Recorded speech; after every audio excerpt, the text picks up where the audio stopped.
Mesdames et messieurs, chers téléspectateurs de magazine Liberté Plus Mag, bienvenue à cette nouvelle session de votre émission. Aujourd'hui, nous allons recevoir pour vous Monsieur Jean-Marcel Mbikaï Pagna. Qui est-il? Vous allez le découvrir. J'aimerais que lui-même puisse se présenter. J'ai dit déjà bonjour à monsieur le professeur. Bonjour, monsieur le directeur. Oui. Pour nous, on vous connaît déjà, vous êtes professeur ordinaire et puis DG de l'Institut supérieur des statistiques. Mais on voudrait bien vous laisser vous-même cette tâche-là de vous présenter auprès de nos téléspectateurs ainsi que nos lecteurs. Ok, comme vous venez de me poser cette question-là, je crois que vous avez déjà répondu à la question, mais je vais quand même m'efforcer pour paraphraser par rapport à ce que vous venez de dire. Oui, parce qu'il y a beaucoup de gens qui voudront savoir un peu plus sur ce que nous avons présenté comme, nous avons fait comme présentation. Bon, je m'appelle Jean-Marcel Mbikaï Pagna. Je suis docteur en sciences et plus précisément en génie informatique. Je suis directeur général de l'Institut supérieur des statistiques de Kinshasa, parce qu'on en a aussi à l'intérieur du pays, oui. comme à Lubumbashi et à Goma. Et nous sommes là. En dehors de ce que je fais comme travail, je suis aussi agriculteur indépendant et je suis aussi cuisinier professionnel. Ça veut dire que les détails, si vous le voulez, on va entrer en profondeur. Exactement. Pour comprendre de quoi vous êtes en présence de l'homme à multiples casquettes. Merci beaucoup. Mais votre histoire, monsieur le professeur, est liée à l'ISS, donc l'Institut supérieur des statistiques. Est-ce que vous pouvez aussi nous parler un peu de cet institut supérieur? Oui, l'Institut supérieur des statistiques de Kinshasa, c'est une institution étatique qui est présentement composée d'un comité de gestion composé de 5 membres. Et au sein de l'Institut supérieur des statistiques, nous avons pratiquement 8 sections maintenant. Okay. Ça veut dire la section statistique qui est la section mère, la section informatique, la section sciences et techniques documentaires, la section sciences des transports, la section sciences commerciales et financières. Nous avons réseau et techniques de maintenance. Nous avons une section qui s'occupe de l'environnement et une autre section GOT qui s'occupe des sciences commerciales. Donc c'est les 8 sections que nous avons présentement à l'Institut supérieur des statistiques de Kinshasa que je dirige pour l'instant. Monsieur le professeur, est-ce que vous pouvez nous parler un peu de votre arrivée à la tête de cet établissement d'enseignement supérieur? Oui, effectivement, je suis arrivé à la tête de l'Institut supérieur des statistiques en 2000. Au fait, j'ai commencé normalement, ça va vous étonner, je suis un produit de l'Institut supérieur des statistiques. Ah, vous avez... Donc j'ai commencé comme étudiant là-bas. Ah. Et quand j'ai fini, j'ai été retenu comme assistant, premier mandat, deuxième mandat, chef de travaux. Et quand j'ai présenté ma thèse de doctorat, j'ai été promu comme professeur associé. Et après 4 ans, comme d'habitude, j'ai été promu comme professeur full et aujourd'hui comme professeur ordinaire. Donc vous avez gravi toutes les gestions? Non, en tout cas. Donc je suis arrivé d'abord comme enseignant et puis après comme secrétaire général administratif. C'était en 2016. Ok, 2016 comme secrétaire général administratif. Et après 3 ans, j'ai été élevé au grade de directeur général. Donc je suis à mon 2e mandat comme directeur général. Alors, c'est vrai que c'est un peu complexe lorsqu'on demande à une personnalité ou à un gestionnaire de faire son bilan. Mais est-ce qu'on peut vous demander votre bilan? Oui, le bilan est trop simple. Donc, simplement, je suis pragmatique de nature. Ça veut dire tout simplement qu'à mon arrivée, j'ai commencé d'abord par implanter un centre médical, ce qu'il n'y avait pas avant. Ouais. Et 2 mois après, j'ai installé un cafétéria, ce qu'il n'y avait pas avant. Et 5 mois après, j'ai réussi à doter de tous les agents, presque tous qui ont souscrit, n'est-ce pas, des parcelles en Benzali. Donc c'est quand même quelque chose de trop fort. Ok. Et présentement là, si vous passez à l'ISET, vous allez vous étonner. Donc nous sommes en train de construire avec des fonds propres un bâtiment de 11 auditoires VIP, ok, qui va peut-être s'achever avant peut-être la collation de cette année académique. Parce que nous sommes presque au dernier niveau et on attend seulement qu'on passe à la phase de la toiture. Et bon, c'est bon, hein? Et alors, comment maintenant chercher à équiper ces locaux-là? C'est une fierté, c'est vraiment une fierté pour moi. Monsieur le professeur, à vous attendre de parler, vous êtes un homme épanoui en termes de réalisation. Mais c'est quoi votre secret, monsieur le professeur?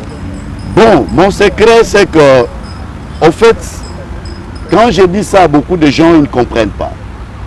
Au départ, je suis orphelin de père et de mère. Et c'est ce qui a fait que je connaisse l'odeur et la couleur de la souffrance. Et c'est ce qui m'a propulsé. Donc, je ne pouvais qu'étudier. Et étudier pour comprendre ce que je suis en train de faire réellement. Parce qu'il y en a qui étudient juste pour avoir emmagasiné des diplômes, mais en réalité, ces diplômes ne produisent pas. Mais les miens ont produit dans tous les domaines que je vous ai cités. Si vous voulez, peut-être à un certain moment, dans les divers, peut-être on pourra entrer dans les petits détails, je vous dirai pourquoi j'ai dit ça. Alors, notre pays aujourd'hui applique les systèmes de LMD. Est-ce que chez vous aussi c'est pareil? Si nous utilisons, nous appliquons le système LMD, c'était déjà au départ une innovation pour notre pays parce qu'on avait des difficultés. Quelqu'un qui quittait la RDC devait aller reprendre certaines études à l'étranger. C'est un bon système, mais qui manque seulement de mesures d'encadrement pour l'instant. Et ça ne m'engage que moi. Le LMD ne peut pas fonctionner correctement s'il n'y a pas vraiment d'Internet, n'est-ce pas, permanent dans les institutions. Alors c'est la 3e année de l'application. Est-ce que oui, on essaie de s'efforcer avec des moyens de bord pour essayer de donner le meilleur de nous-mêmes, n'est-ce pas, quant à ce, mais sinon ce n'est pas facile. Ce n'est pas facile. Alors en termes de développement, qu'est-ce que l'ISES Kinshasa apporte au pays? Bon, l'ISES Kinshasa apporte au pays beaucoup de choses. Je cite par exemple le domaine de la statistique que tout le monde néglige. Aucun pays au monde n'a évolué, n'a émergé sans statistiques. Quand je parle des statistiques, c'est-à-dire que nous devons peser sur les indicateurs de performance dans tout ce que nous faisons. D'ailleurs, je vais vous le recommander aussi dans votre chaîne pour que vous ayez des indicateurs de performance, pour que vous vous jugiez vous-même par rapport à ces indicateurs et nous, de l'extérieur, nous allons vous juger par rapport à vos indicateurs. Ok? Pourquoi les choses ne marchent pas par moment? Certaines choses ne marchent pas dans notre pays. C'est parce qu'il n'y a pas de suivi. Il n'y a pas ces indicateurs de performance-là. Pour dire par exemple que les targets, donc, qu'on vous a donné, n'est-ce pas, vous êtes arrivé au sommet sur base d'un certain nombre d'indicateurs. On jauge les indicateurs et on vous cote par rapport, n'est-ce pas, à ces indicateurs-là. Ok, c'est ça le problème. Ça, c'est le domaine des statistiques. Ok. Quand je prends le domaine de la documentation, nous formons des spécialistes des livres. Nous formons les spécialistes des archives. Vous allez trouver dans tous les bureaux ici, partout. On jette des papiers. Mais ces papiers-là, ça peut quand même redonner, n'est-ce pas? C'est peut-être un papier qui peut peut-être booster le pays à aller de l'avant. Mais les gens jettent. Pourquoi? Parce qu'ils n'ont pas cette notion de l'archivage, de la documentation. Vous voyez, j'ai les sciences de transport. Papa, une fois, n'est-ce pas, je mets mes étudiants, il y a même des travaux, n'est-ce pas, qui sont conçus, n'est-ce pas, et défendus normalement pour régler les embouteillages dans la ville de Kinshasa, et la province de Kinshasa, même partout. On ne le prend pas en considération. On ne prend pas en considération, mon frère. Ok. Mais pourquoi je vais vous poser? Vous allez me poser une question, pourquoi? Pourquoi quand le président, notre président voyage, il n'y a pas d'embouteillage? Vous allez remarquer que la garde républicaine régule la circulation sans difficulté. Ok. N'est-ce pas? Oui. Ok, ça c'est un indicateur. Et mais pourquoi quand ils ne sont pas là, il y a toujours des embouteillages? Il y a des questions à se poser.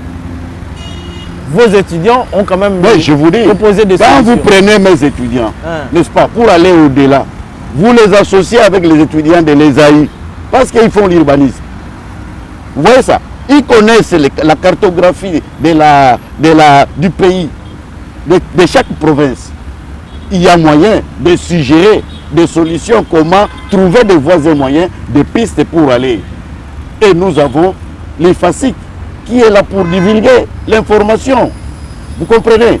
Et quand vous prenez le trio là, ça fait déjà quelque chose. Je ne dis pas qu'ailleurs il n'y en a pas, mais déjà ce trio là, ça peut aider le pays énormément à réguler les embouteillages. Ok? Donc là, je donne ma main à vous. Bon, monsieur le professeur, mais ça fera à peu près une trentaine d'années que nous n'avons plus de recensement. Est-ce que vous aussi dans ces domaines-là, puisqu'on parle des statistiques, tout ça, il y a des chiffres également. Est-ce que vous avez des idées? Vous avez déjà émis quelques projets pour aider le gouvernement à atteindre ses objectifs? Je vous dis ceci, peut-être que ça ne m'engage que moi. Nous avons des projets, ok, qui ne coûtent pas des milliards pour faire le recensement de la population. Mais quand on voit des chiffres qui tombent sous d'autres cieux, bon, enfin, je me réserve.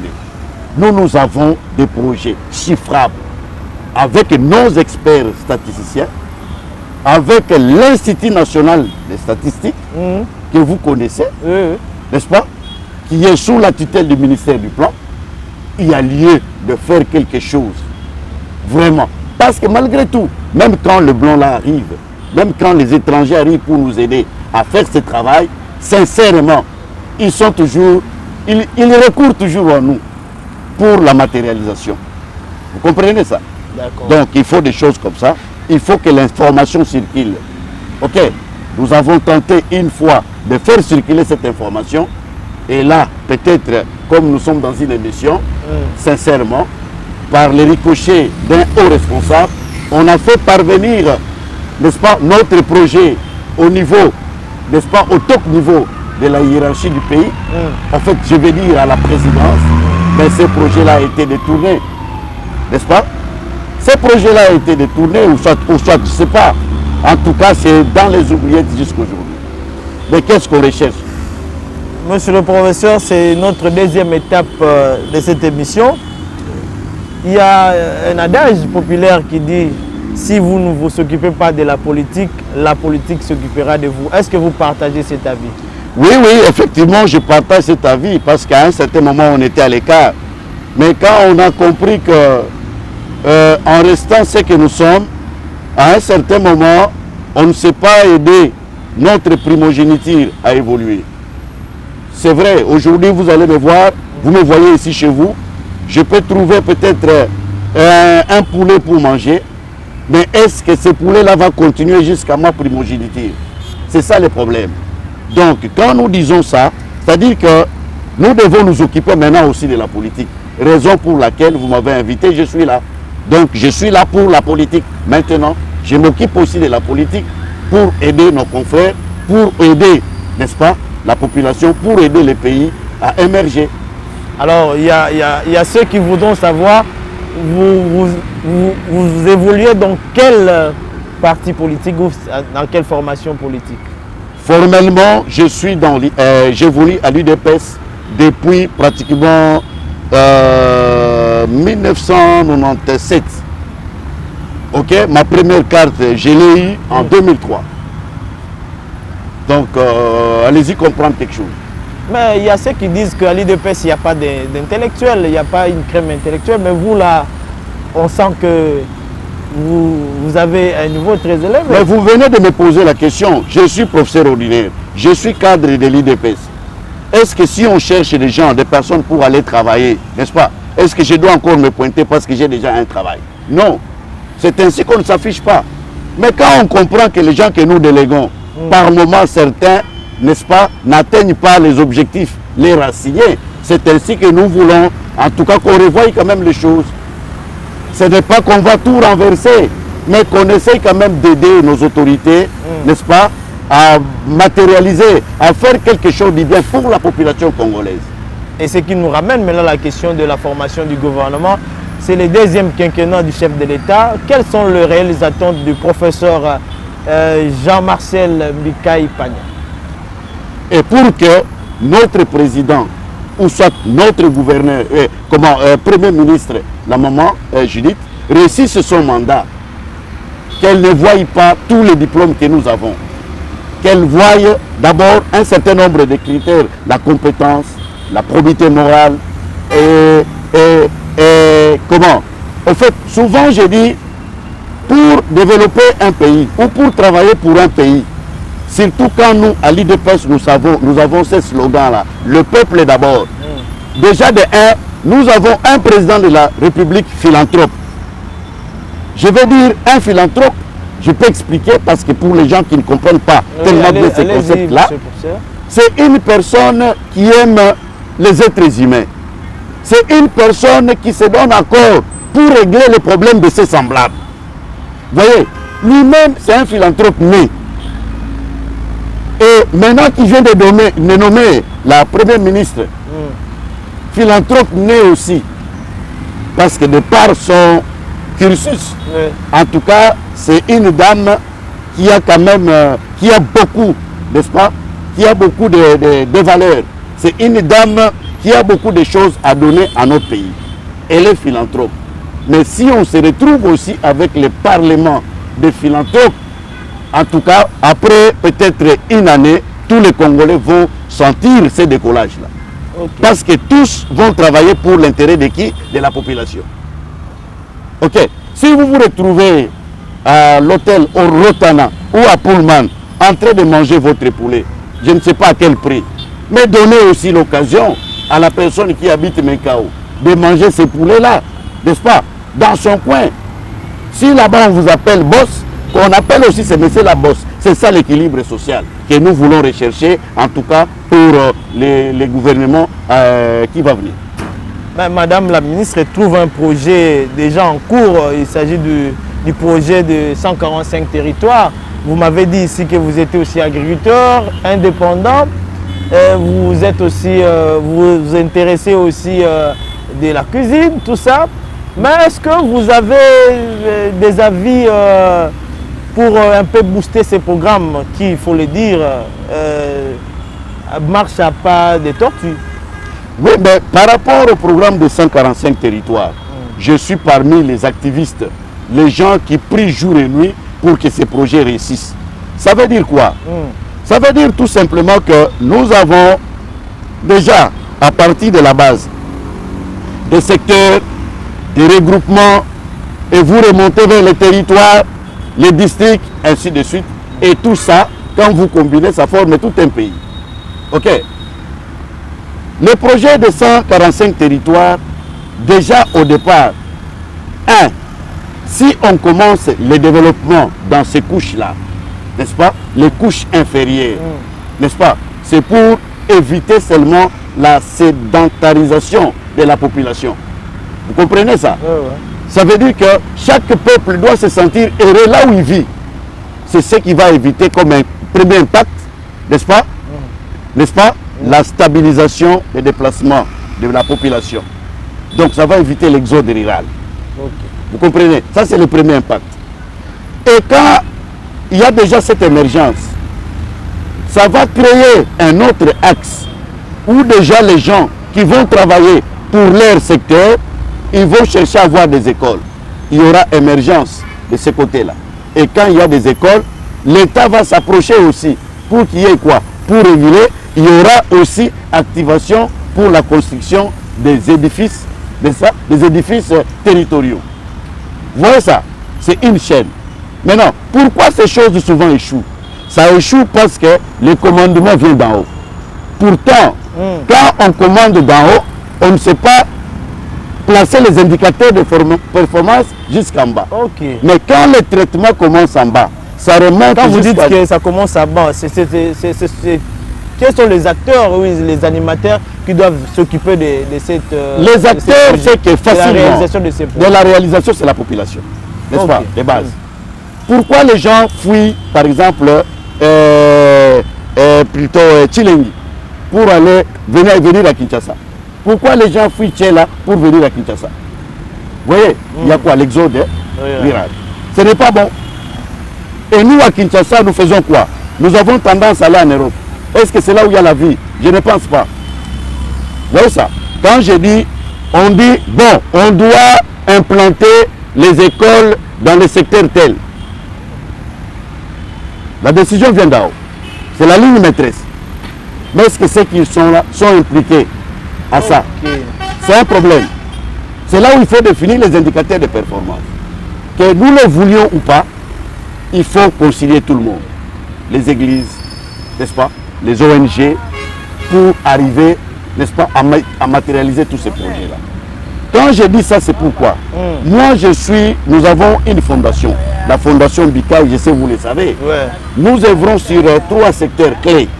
Nous avons la microfinance. Chez nous, qu'est-ce que nous faisons? Nous constatons qu'il y a des mamans qui vendaient peut-être au marché et qui n'ont plus de moyens. Je prends l'exemple d'un plateau d'œufs.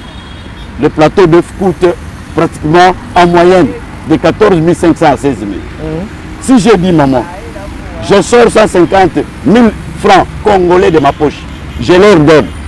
Et les mamans qui vont évoluer sur base des indicateurs de performance, on leur ajoute. Ce n'est pas le développement. Quand je prends, je m'arrange chaque fois que je voyage, j'amène des boîtes de cirage. J'amène aussi des caisses. Quand je trouve les petits chèques là, je leur distribue ça. Et j'achète les intrants. Ok, si je trouve 10, 15, 20, je donne. Est-ce que ce n'est pas le développement? Est-ce que vous voyez ça? Vous comprenez? Et quand je trouve les enfants qui vendent des cacahuètes, je leur achète des bassins. Est-ce que ce n'est pas le développement? Est-ce qu'il faut aller à la banque pour aller commander l'argent? Non. C'est un problème aussi de mauvaise foi. Sérieux, de mauvaise foi. Ça, c'est le premier domaine. Ce n'est qu'un exemple. Okay. Le deuxième domaine, c'est le domaine professionnel. Je suis dans la cuisine professionnelle. Je suis cuisinier professionnel avec tous les diplômes, presque de tous les pays. Vous comprenez ça? Ok, je forme les gens à la cuisine. Quand je prends les mamans à l'église ou partout, je leur montre comment on fabrique les beignets. Est-ce qu'à l'église, vous manquerez encore à manger? Est-ce que cette maman peut manquer encore 1000 francs pour se trouver les matembele ou les ndunda? Non. Je forme à la cuisine, pâtisserie, crémerie, soudure, maçonnerie. Vous n'allez pas me croire, mais passez à l'œuvre, venez chez moi, vous allez me trouver à pied d'œuvre. Alors, si Et le troisième domaine, c'est le domaine socio-culturel. Je ne suis pas là venir pour présenter ce que je fais, mais ce qui est vrai, c'est que le palpable du palpable, j'ai érigé une grande école à l'époque. Cette école dépasse beaucoup d'écoles délimitées ici. Et c'est dans la brousse, à Bibois. Le jour que vous aurez l'occasion d'aller visiter, même si vous allez sur net, tapez seulement professeur Mbikaï, complexe scolaire professeur Mbikaï. Vous verrez cette école-là. C'est un étage, mais en brousse. C'était ma dîme par rapport aux veuves militaires et aux enfants désœuvrés et les enfants des orphelins. Ok. Et dans cette école-là, il y a 2 options. Il n'y a jamais une inscription dans ces options-là. Ça fait aujourd'hui 14 ans. Agriculture et vétérinaire. Tous les parents disent que quand ils envoient leurs enfants faire l'agriculture, est-ce que c'est normal? Pourtant, à l'étranger, ce n'est pas le cas. Vous trouvez un agriculteur, c'est un patron, plus qu'un ministre, excusez-moi le terme. Vous trouvez un vétérinaire, c'est plus que tout ce que nous recherchons ici. Le président de la République est un visionnaire, il donne une vision. Maintenant, il faut la réalisation Que faut-il faire pour ma mettre part, en place? Pour ma part, par exemple, les domaines miniers, je préfère qu'on laisse ça vraiment à l'État qui s'occupe de ça. Je prends l'exemple de la Côte d'Ivoire. La Côte d'Ivoire ne vit pas des minéraux, vit des arachides, huile de palme, des cotons, des chocolats. Mais pourquoi nous ne pouvons pas faire ça? Pourtant, nous avons une crème. Nous avons des personnes qui peuvent accompagner ces projets-là pour que ça aboutisse. Avec, bien sûr, les indicateurs de performance. Moi, je suis dans le domaine des statistiques, vous comprenez. Donc, il y a ça. Ici, chez nous, pour qu'on paye, par exemple, un secteur, il faut vendre les minéraux. Non, non, non, non, non, non. Non, non. Nous devons nous réveiller. Nous devons nous réveiller. Comme on dit, réveillons-nous. Pour comprendre qu'il y a mieux à faire par rapport à tout ce qui se raconte là, à tout ce qui se dit. C'est tout. Ça, c'est ma contribution par rapport à tout ce que vous m'avez posé comme question, par rapport aux problèmes liés aux 145 territoires. Monsieur le professeur, on ne va pas quand même conclure cette émission sans vous poser des questions relatives à la gestion de votre parti politique qui est l'UDPS. Aujourd'hui, le parti est géré par l'honorable Augustin Kabouya, votre secrétaire général. Comment vous jugez cette gestion? Vous savez, comme on dit, toute vérité n'est pas bonne à dire. Mais je peux quand même vous avouer, vous dire que à un certain moment, nous devons être reconnaissants. Reconnaissants envers les gars qui ont vécu. Le secrétaire général Kabouya, c'est un monsieur talentueux. C'est un monsieur conciliateur. C'est un monsieur qui n'aime pas les conflits. Alors, à vous entendre dire, c'est comme s'il y avait un petit souci. Mais si je peux recadrer un peu par rapport à notre parti, l'UDPS, je vous dis tout simplement que ce monsieur-là, il est extraordinaire. Parce qu'il sait gérer des petits conflits à gauche, à droite. Comme maintenant là. Vous voyez qu'il y avait un problème du premier président de l'Assemblée nationale. Il était l'unique candidat qui était là. Mais du coup, il se retire. Papa, un Congolais. Ah non, non, non, il faut le féliciter. Et voilà qu'il demande à nous, intellectuels, de choisir un candidat. Il y a 15 candidats qui se pointent. Est-ce que c'est normal? Est-ce que voudriez-vous que je vous dise que nous ne sommes pas sérieux? Mais voilà qu'il a pris le devant pour essayer un peu de réguler la chose. Et je pense qu'il a déjà trouvé une solution. Respect, mais c'est le secrétaire général de l'UDPS, Augustin Kabouya. En tout cas, longue vie à vous. Vous avez également suivi la façon dont il a conduit ses travaux en tant qu'informateur. Est-ce que vous avez aussi des avis là-dessus? Je dis ceci. Est-ce qu'il y a encore des commentaires là-dessus? Trop parler peut tuer.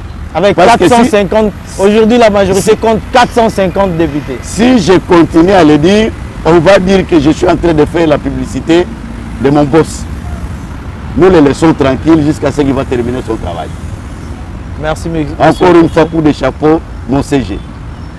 Mesdames et messieurs, nous avons reçu pour vous le professeur ordinaire Jean-Marcel Mbikaï Pagna. Alors, monsieur le professeur, nous sommes arrivés à la fin de notre interview, à notre émission.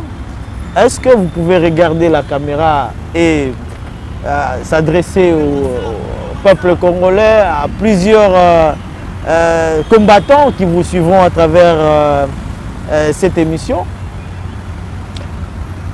Je vais demander seulement à la population congolaise en général et aux combattants de l'UDPS en particulier de faire confiance à notre hiérarchie.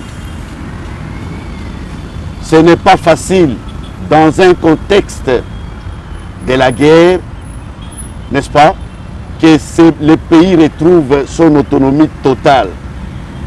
on dit toujours à quelque chose malheur est bon. Heureusement que nous avons un digne fils du pays qui pense quand même, n'est-ce pas, qui est là, qui essaye de trouver une solution tant soit peu pour arrêter cette situation de la guerre. Faisons confiance à notre hiérarchie. Il y a de bonnes choses à venir. Merci beaucoup. Mesdames et messieurs, cette émission est finie. On se retrouve à la prochaine.